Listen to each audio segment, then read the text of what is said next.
परभणीच्या मानवतमध्ये गॅस एजन्सीच्या बाहेर लांबच लांब रांगा बघायला मिळतात। पाथरी परभणी या महामार्गापर्यंत रांगा आल्यामुळे अपघाताची शक्यता आहे।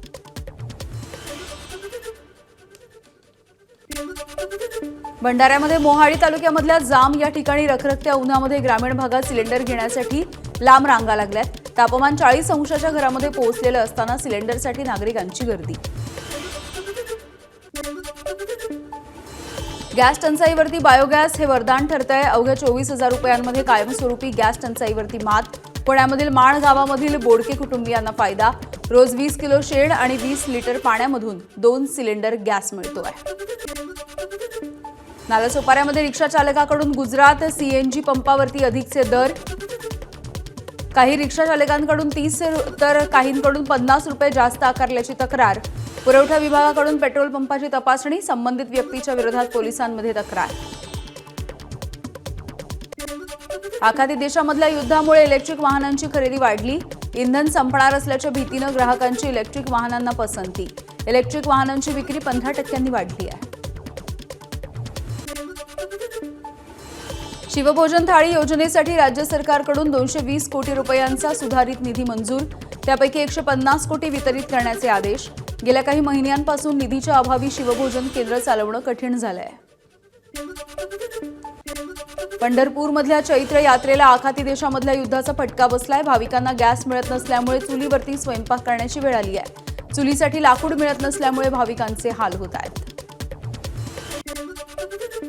टीम इंडिया राष्ट्रीय विचार। आपले पंतप्रधान राष्ट्रीय विचार करतात का? संजय राऊतांचा सवाल। त्यांच्याकडे टीम आहे का? त्यांची टीम म्हणजे हम दो हमारे दो असल्याची ही टीका। संकट काळामध्ये टीम इंडियानं एकत्र येण्याचं पंतप्रधान मोदींनी आवाहन केलं होतं। टीम इंडिया विरुद्ध टीम पाकिस्तान। संजय राऊत यांच्या टीकेला भाजपचे प्रवक्ते नवनाथ बन यांनी उत्तर दिलंय। मोदींची टीम इंडिया मजबूत असल्याचाही दावा। युद्ध काळामध्ये पंतप्रधान नरेंद्र मोदी हे देश सुरक्षित ठेवत असल्याचं बन यांचं विधान। संकट काळामध्ये देशातील विरोधी पक्ष केंद्र सरकारच्या बाजूनं। खासदार संजय राऊतांची माहिती। देशामध्ये इंधनाचा मुबलक साठा असल्याचं पंतप्रधान मोदी सांगतात। मात्र देशामध्ये गॅस आणि इंधनाचा तुटवडा असल्याचं चित्र आहे संजय राऊतांचा निशाणा। सातारा जिल्ह्यामध्ये इंधनाचा मुबलक साठा आहे। नागरिकांनी घाबरून अफवांवरती विश्वास ठेवू नये। पर्यटकांची गैरसोय होऊ नये म्हणून पर्यटन स्थळांवरती 20% जादा इंधनाचा पुरवठा करण्याचं नियोजन। पालकमंत्री शंभूराज देसाई यांची माहिती। राज्यामधील इंधन टंचाई आणि गॅस सिलेंडरच्या तुटवड्यावरती मुख्यमंत्र्यांनी प्रत्येक जिल्ह्यामध्ये हवाई पाहणी करावी। माजी मंत्री सुबोध सावजी यांची पत्र लिहून मुख्यमंत्र्यांकडे मागणी। लोकांच्या रांगा मुख्यमंत्र्यांना दिसतील आणि त्यावरती उपाययोजना करता येतील असंही व्यक्त केलं मत। नंदुरबारमध्ये गॅस तुटवड्याचा अंगणवाड्यांना फटका बसतोय। सिलेंडर मिळत नसेल तर अन्न शिजवणार कसं?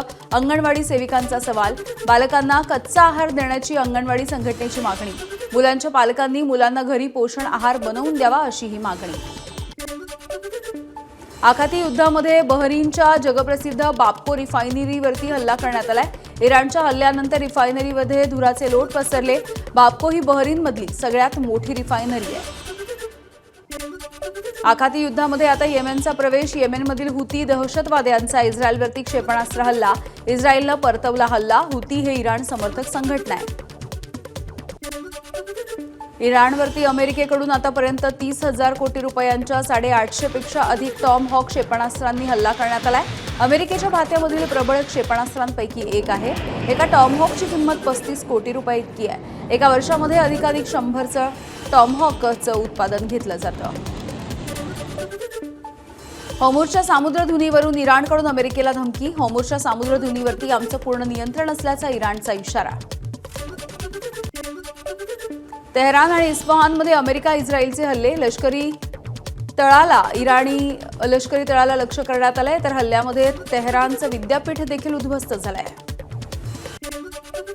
इराण करारासाठी याचना करतोय ट्रम्प यांचा दावा। तर इराणनं होर्मुझची सामुद्रधुनी उघडलीच पाहिजे। होर्मुझच्या सामुद्रधुनीचा ट्रम्पची सामुद्रधुनी असाही उल्लेख। तर मी मुद्दाम ट्रम्पची सामुद्रधुनी म्हटलं असं ट्रम्प यांचं विधान। इराणचे इस्रायलवरचे हल्ले सुरू आहेत। इराणचा इस्रायलच्या तेल अवीववरती क्लस्टर बॉम्बनं हल्ला तर एकाच वेळेला अनेक क्षेपणास्त्र डागण्यात आली। या हल्ल्यामध्ये एकाचा मृत्यू झाला, अनेक जण जखमी झाले। इराणच्या हल्ल्यानंतर इस्रायलमधल्या तेल अवीवमध्ये नुकसानाचे फोटो समोर आले. हल्ल्यामध्ये इमारतींचं मोठं नुकसान झालंय. इस्रायलमध्ये आतापर्यंत 19 जणांचा मृत्यू झालाय. 5492 लोक जखमी आहेत. इस्रायलच्या ताब्यातील वेस्ट बँक परिसरामध्ये हल्ला झाला. इराणनं क्लस्टर बॉम्बनं हल्ला केलाय. इस्रायली गुप्तचर यंत्रणेनं इशारा दिला होता. हल्ल्यामध्ये कोणतीही जीवितहानी झाली नाहीये.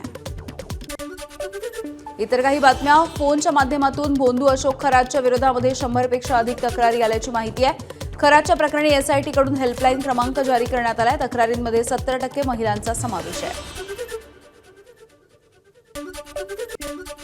बोंधू अशोक खरातनं सावकारी व्यवसायामध्ये देखील मोठं जाळं उभं केलं होतं. सगळे व्यवहार पूर्णपणे बेकायदेशीर होते. पैसे परत करण्यासाठी विलंब झाला तर दबाव टाकण्यासाठी वेगवेगळ्या मार्गांचा खरात अवलंब करत होता. व्यवसायामध्ये काही बडे राजकारणी आणि अधिकारी वर्गाचा सहभाग असण्याची शक्यता आहे. बोंधू अशोक खरातच्या विरोधात आणखी 2 गुन्हे दाखल. एका महिलेची लैंगिक शोषणाची तर एका इसमाची आर्थिक फसवणूक केल्याच्या प्रकरणी गुन्हे दाखल करण्यात आले आहेत. बोंधू अशोक खरात हवालाचं रॅकेट चालवत असल्याची सूत्रांची माहिती आहे. परदेशामध्ये पैसे पाठवण्यासाठी खरात हवाल्याचा वापर करत होता. दुबईपर्यंत पैशांची देवाणघेवाण होत असल्याची माहिती समोर आली आहे. नाशिकमधील अशोक खरातचं ओकस नाव असलेलं कार्यालय पुन्हा एकदा उघडण्यात आलं. एसआयटी आणि फॉरेन्सिक पथकाकडून सलग 3ऱ्या दिवशी कार्यालयाचा पंचनामा कोर्टाच्या समोर मांडण्यासाठी जास्तीत जास्त पुरावे गोळा करण्याचं काम सुरू आहे आणि उद्या अशोक खरात याला कोर्टामध्ये हजर केलं जाईल. नाशिकच्या सिन्नरमधल्या मिरगावच्या ईशानेश्वर मंदिर परिसरामध्ये लाकडी कॉटेजचं काम अपूर्ण अवस्थेत आहे. मात्र वापरलेलं लाकूड तुर्कस्तानचं असण्याची शक्यता आहे. व्यावसायिक जासूद यांनी फर्निचरसाठी 49 लाख रुपये दिल्याचा आरोप केला आहे.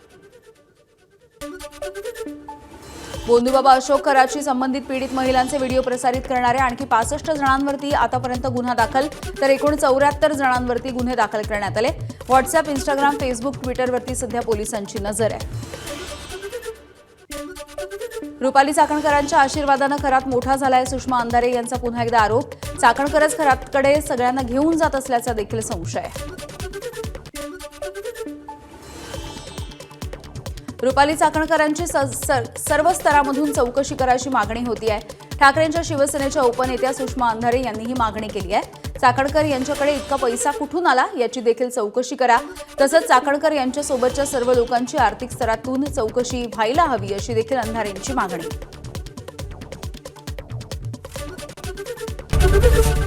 एबीपी माझा, उघडा डोळे बघा नीट.